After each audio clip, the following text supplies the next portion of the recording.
We should never allow the government to decide what is acceptable speech and what is unacceptable speech. We should penalize behaviors, not opinions, and not speech. If you start trying to regulate speech, you start trying to regulate thoughts, you start trying to regulate beliefs rather than behaviors, there's no way that you're not going to abridge the constitutional rights of millions of Americans.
Shazam! Okay, so I'm not Captain Marvel. So I'm bald-headed. But I can tell you from my earliest childhood memories, Captain Marvel was my hero. If you do a check of my YouTube channel, you'll see that I did probably one of the first videos relating to the open road RV that was used in the show all the time back in 1975 when Michael Gray and Les Tremayne were playing the Mentor and Billy Batson. When I found out they were doing a Shazam movie, I was excited. I'm still excited because they haven't released it yet, but what I find to be ironic is how much they're making a joke of Captain Marvel now.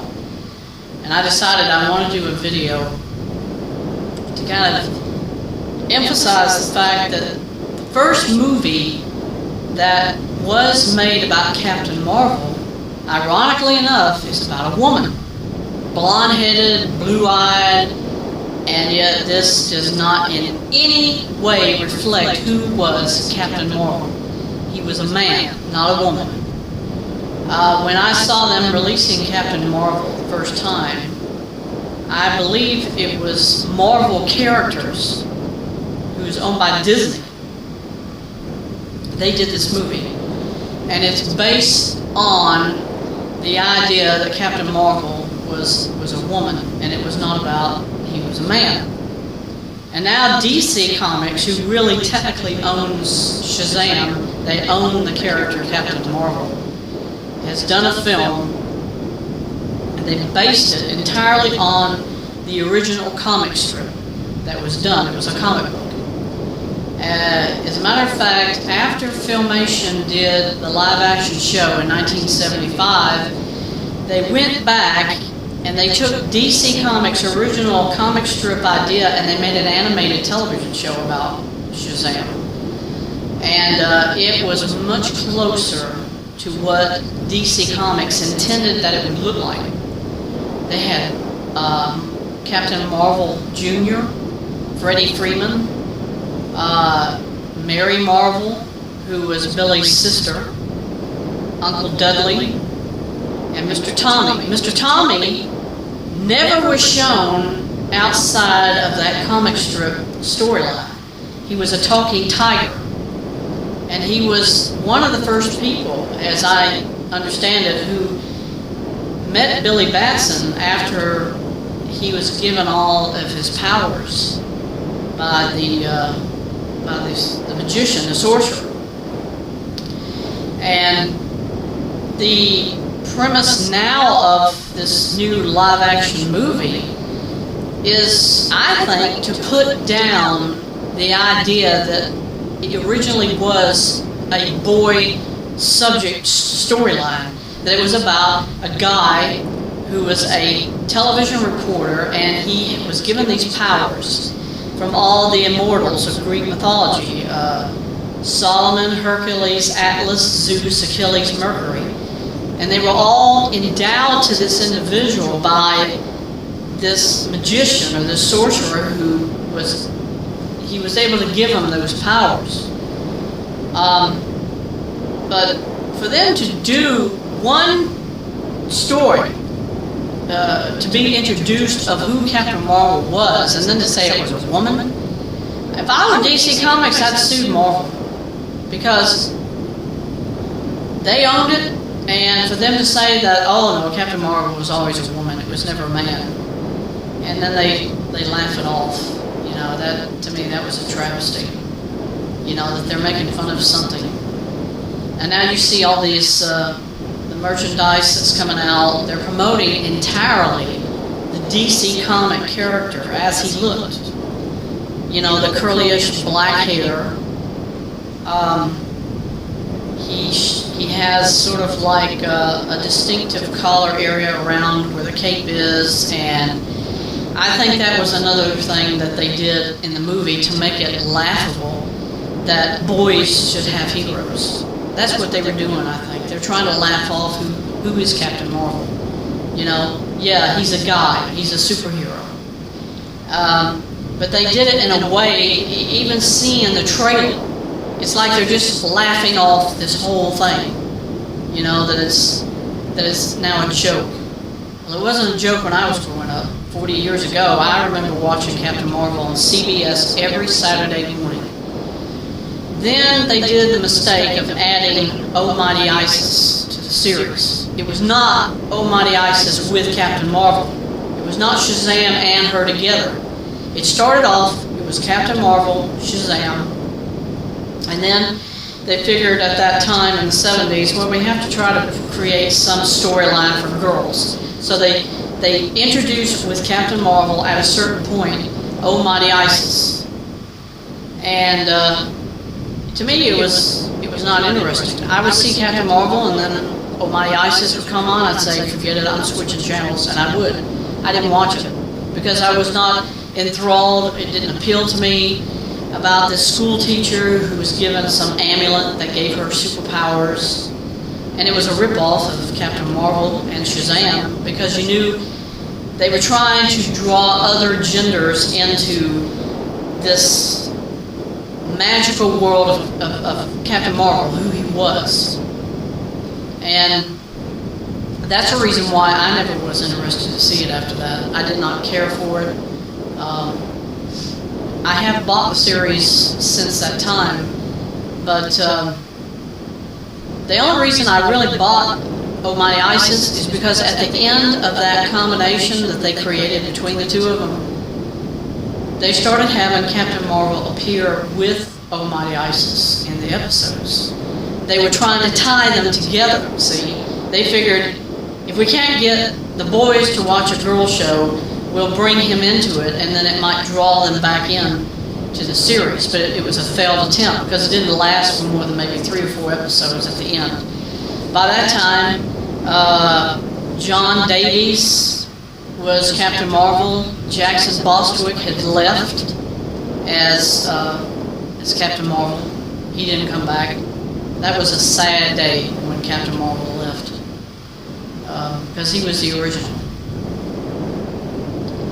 But I want to say to those who are fans of Shazam, this is one fact that probably you'll never hear. Elvis Presley was a fanatical fan of Captain Marvel Jr. Now this is Freddie Freeman, the character that they made for the animated series.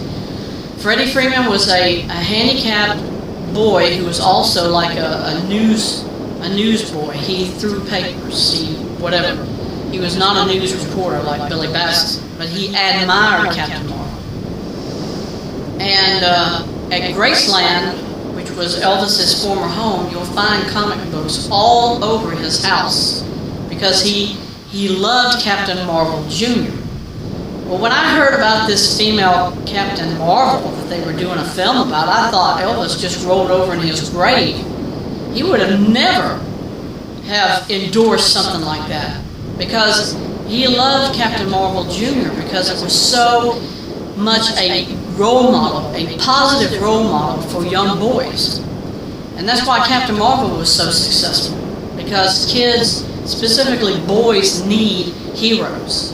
Today, boys have nothing, because it's all geared at girls. It's all geared at the philosophy that it's about the female gender being superior, being all important, and that's another reason why they put down Captain Marvel. They put down the whole film for Shazam, in the way he acted it, the way that they came across in it.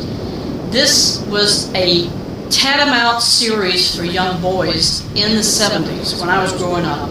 It was one of the few shows, other than Superman himself, who were positive role models. Yeah, you had Batman, but really that was considered to be a campy type show. It was not really intended to be as much a role model storyline, because they made fun of a lot of stuff that he did.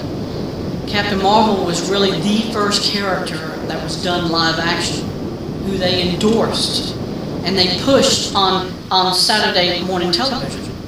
And today, it's so much crap on television. You think boys are just now out in the dark. They don't have any clue of nothing, because they are under so much pressure now to hear out those who are not normal, who are not naturally themselves. And I'm talking transgender and bisexuals.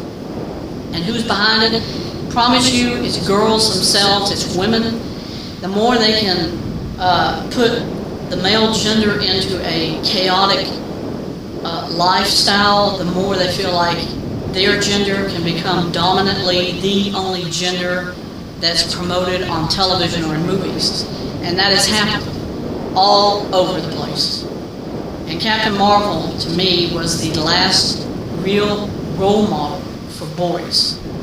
And now they're bringing these things out, I think, because they're losing material. They don't have material anymore they can draw from to draw in or bring in girls specifically. So they figure, well, we'll make a joke of Captain Marvel and do a film. And yeah, it'll help push boys into it, but only to a certain point, because we're not endorsing boys in this film. We're pushing about the tear down of the male gender. And in the process, people figure, well, it's more about the first Captain Marvel they've done, which was the girl character that was released by Marvel. That's the joke.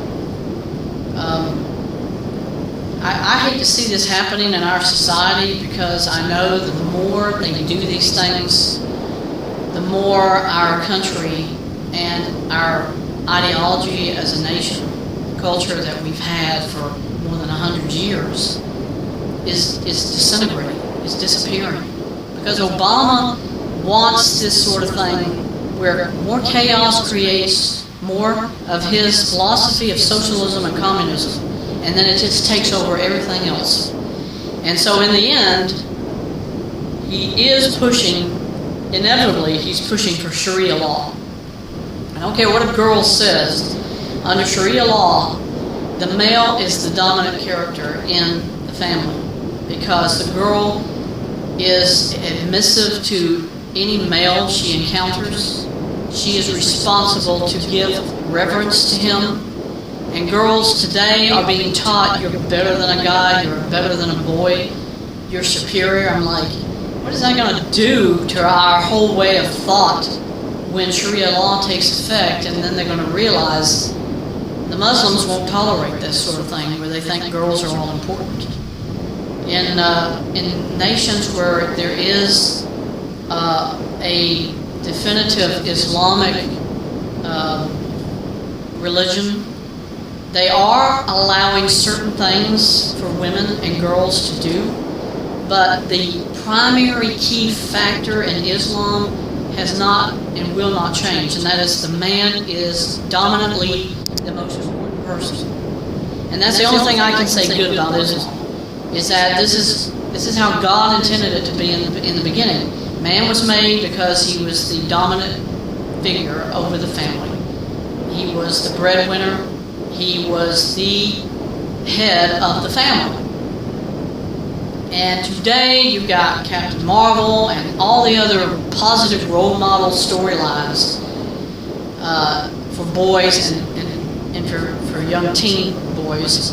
And it's just being chopped endlessly by female groups, those who endorse femininity. That is all the important thing. That's the only thing that matters.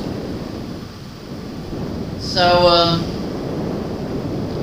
I'm just sorry that they do this sort of thing to such a positive classic series that was made for live action television. It was made as comic books.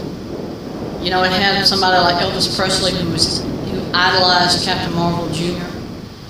And now they just laugh off these kinds of people and think, well, it ain't about men anymore. It's about us. It's about women. That's it. It doesn't matter about no one else. That's sad. That's a tragedy, folks. It should be a tragedy. Boys should have as much right to be who they are, and it should not be them watching television every day, and it's just a girl that's the head character in any show, who is the head character in any movie, the woman.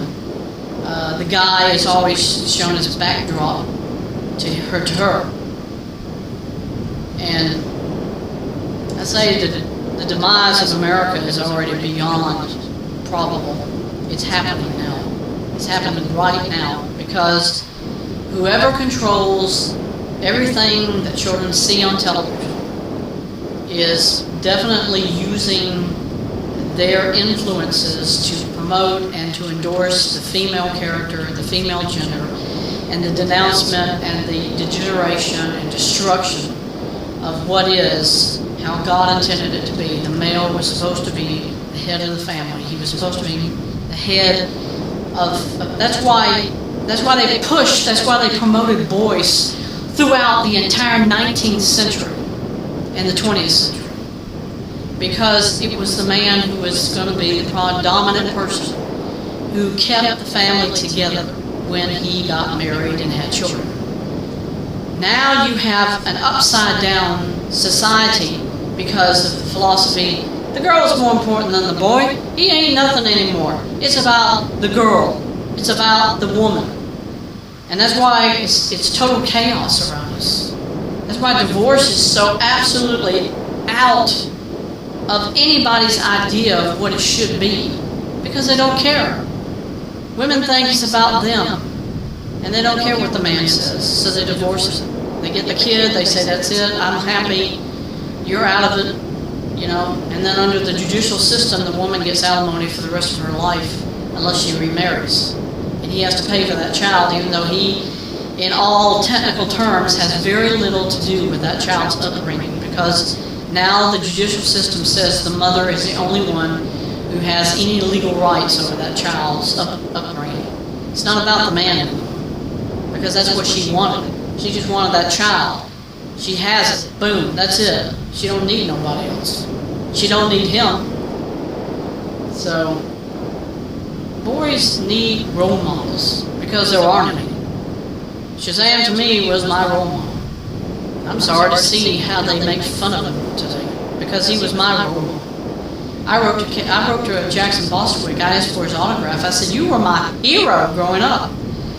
He told me, you know, I'm so glad that I had such an influence on you. He said, I wish you well in whatever you do in your life. And that's all Jackson could say. Because I'm sure he's gotten thousands of fan letters from other people just like me who have said the same thing. You were my hero growing up. And, you know, you look at a girl, she doesn't need a hero. She's got so many people that's being pushed. Then I found out, they said on the news last week, the highest suicide among teens is girls. And I thought, that doesn't surprise me at all. because girls are pushed on society. They're all this important. They must perform. They must do whatever the girl's mother tells her to do. She has to do whatever all of her female role models tell her to do from television or movies. And all that peer pressure builds up, and the girl is totally like, I've lost it. I don't know who I am anymore. And that's what causes them to commit suicide. And for a boy, I guess, maybe suicide rates are lower than they've ever been because the boy is nothing now. So he has nothing really to depend on as far as peer pressure. What's a boy going to go through in school? Except a girl laughing him off like, you're nothing, you're trash. That's how society looks at boys now. They don't think they're important. They think a girl's all important. I'm like, take your hat off to all the suicides that's been going on, folks, because it's you that's pushing this same horse crap on young girls who don't know what they want, what they are, only that they feel like they're better than a guy. They're better than a girl. They're better than anybody else. They're better because that's how our society is teaching them. That's what they're telling them. That's sad. That's a joke. So, what can I say? Shazam! This is the last shirt, technically, I wore when I was about 7 years old. And I decided I would try to use this as a synopsis of who I was and who I still am, even now. But how much our culture has just totally disintegrated, folks. It's sad. It's sad. I just pray and hope that someday society will regain its sanity. But it sure don't look like it's going to happen. No time soon, folks. No time soon. So in respect to the memory of Les Tremaine, John Davies, Jackson Bostwick, Michael Gray, who was Billy Batson, I say, you guys will always be in my heart. I'll never forget you. As long as I live, I'll never forget you. Just thank all of you from the bottom of my heart for all you did in my life. And you know how much I'll always appreciate that. So thank you for watching this video today. لا أنا ميكن بيحب وصلة بيحب وصلة لأنك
His name is Omran Daknesh, just 5 years old, and his feet barely hung over the edge of a seat in an ambulance. Dazed, he didn't cry as he wiped away blood and the dust from a building that collapsed around him in an airstrike. His silence somehow reminded the world today of its silence in the face of the atrocities in Aleppo. Omran was pulled out alive Wednesday. 5 other children died when the building they were in was hit during the relentless Syrian-Russian offensive on rebel-held areas in Aleppo. The image of Omran's face spread like wildfire on the internet. One tweet called him the real representative of the Syrian people. Stop killing Syrian innocent people, civilian. Our children need to live in peace. The doctor who treated Omran said today there were many more severe cases no one is paying attention to. We need to protect our hospital, our doctors, our medical workers from airstrike. Omran is recovering. His family now wants to escape. The same choice another boy's family made a year ago, Aylan Kurdi, whose body washed up on a beach. He too was a symbol of Syria's youngest victims. Now there's a new one. Tomorrow there may be another. Richard Engel, NBC News. They've reported from around the world, challenged the powerful, and they bring all of this to every story that breaks. We've got breaking news, and it's good news. And touches your heart. How do you even say thank you? Thank you is not big enough. I made this.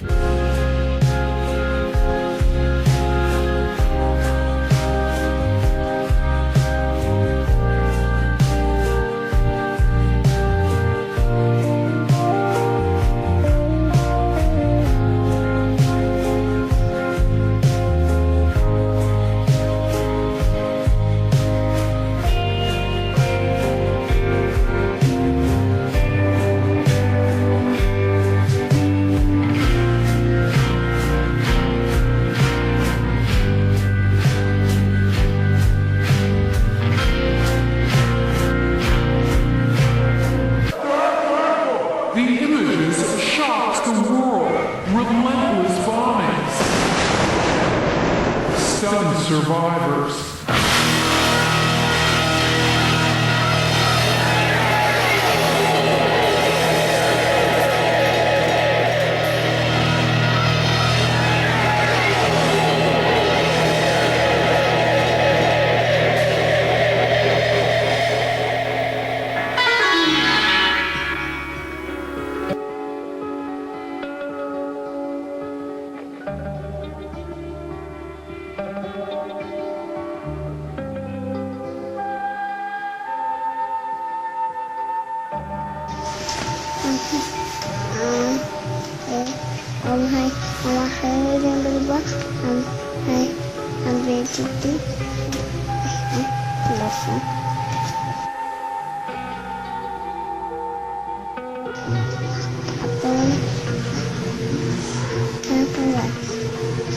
Apa? Apa?